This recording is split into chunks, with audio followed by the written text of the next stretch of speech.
After World War I, the Round Table became known as the Council on Foreign Relations in the United States and the Royal Institute of International Affairs in London.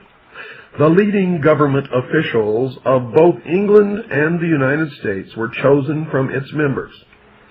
In the 1960s, as growing attention centered on the surreptitious governmental activities of the Council on Foreign Relations, subsidiary groups known as the Trilateral Commission and others representing the identical financial interests began operations, with the more important officials such as Robert Russa being members of all three groups.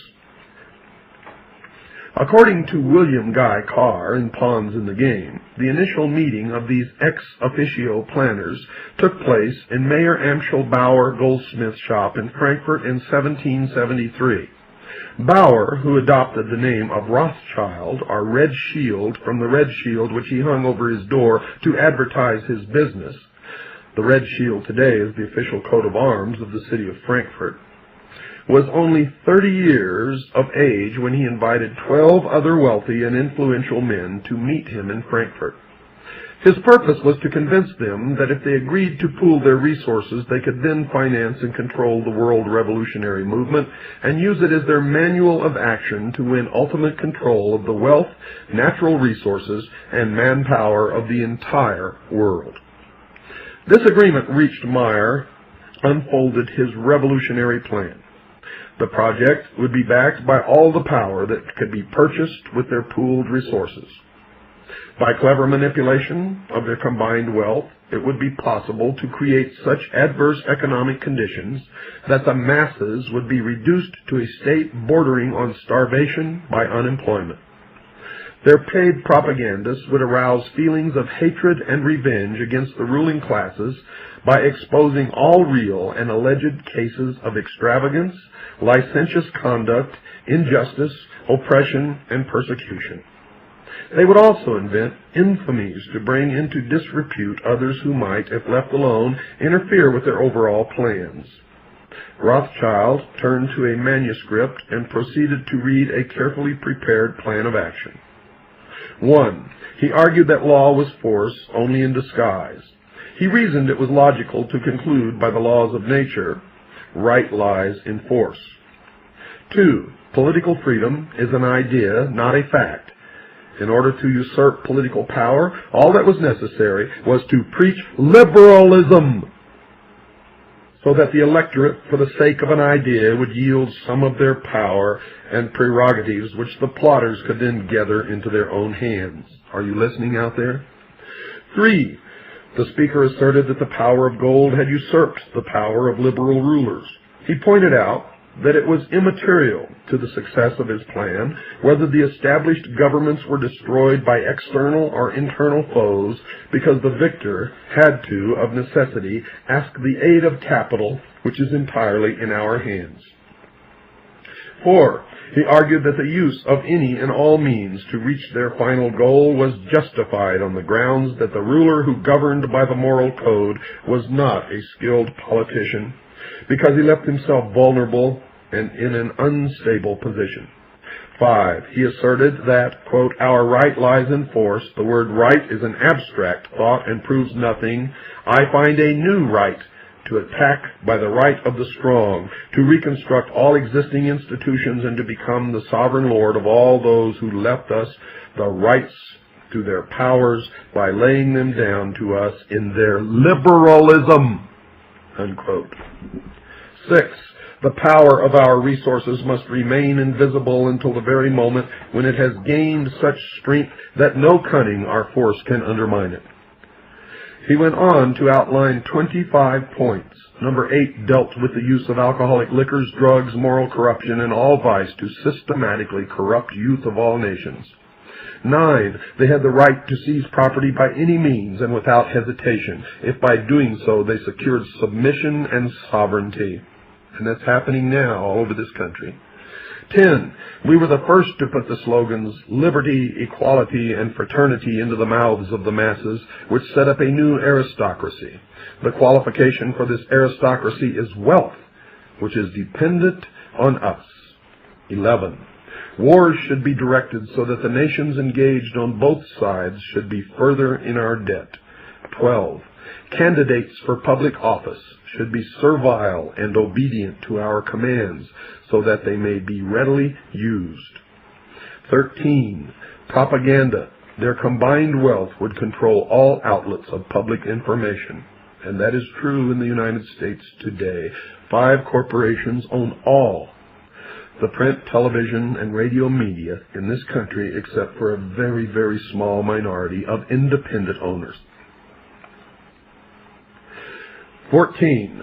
Panics and financial depressions would ultimately result in world government, a new order of one world government, unquote.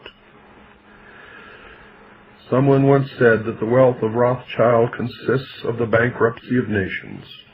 The great Soviet encyclopedia states, quote, the clearest example of a personal link-up, international directorates, on a Western European scale is the Rothschild family. Now, folks, those points that are credited to Amschel Rothschild were not of his doing at all, for they come from what are known as the protocols of the wise men of Zion. And they have been used to persecute the Jewish people throughout the ages. And I'm going to tell you right now that the Jewish people did not write the protocols of the wise men of Zion. They were written by the Illuminati. Those who are illumined, the members of the secret societies who pit us all against each other, while they are maneuvering in the background in the shadows to enslave us all. To enslave us all. You had better be listening to me, and you had better understand what I am saying. For failure to do so will just result in the destruction of this country and of freedom for the world. And you will in fact become a slave in the New World Order. And if you are so stupid as to allow that to happen, then certainly you will deserve that fate. But there are many of us who do not deserve that fate, and we need you to help us prevent it. And in doing so, you will do yourself a favor. But don't take my word for it, folks. Look it up. Find it for yourself. Senator Robert L. Owen, testifying before the House Committee on Banking and Currency in 1938, said this, quote, the powerful money interests got control of the Federal Reserve Board through Mr. Paul Warburg, Mr. Albert Strauss, and Mr. Adolph C. Miller, and they were able to have their secret meeting of May 18, 1920, and bring about a contraction of credit so violent it threw 5 million people out of employment. In 1920, that Reserve Board deliberately caused the panic of 1921. The same people, unrestrained in the stock market, expanding credit to a great excess between 1926 and 1929, raised the price of stocks to a fantastic point where they could not possibly earn dividends, and when the people realized this, they tried to get out, resulting in the crash of October 24, 1929. Governor W.P.G. Harding of the Federal Reserve Board testified in 1921 that, quote, the Federal Reserve Bank is an institution owned by the stockholding member banks. The government has not a dollar's worth of stock in it, unquote. Are you listening? Do you care? At the House Banking and Currency Committee hearings on June 6, 1960, Congressman Wright Patman, chairman, questioned Carl E. Allen, president of the Federal Reserve Bank of Chicago. Patman: Now, Mr. Allen, when the Federal Reserve Open Market Committee buys $1 million bond, you create the money on the credit of the nation to pay for that bond, don't you? Allen: That is correct. Patman: And the credit of the nation is represented by Federal Reserve notes in that case, isn't it? If the banks want the actual money, you give Federal Reserve notes in payment, don't you? Allen: That could be done, but nobody wants the Federal Reserve notes.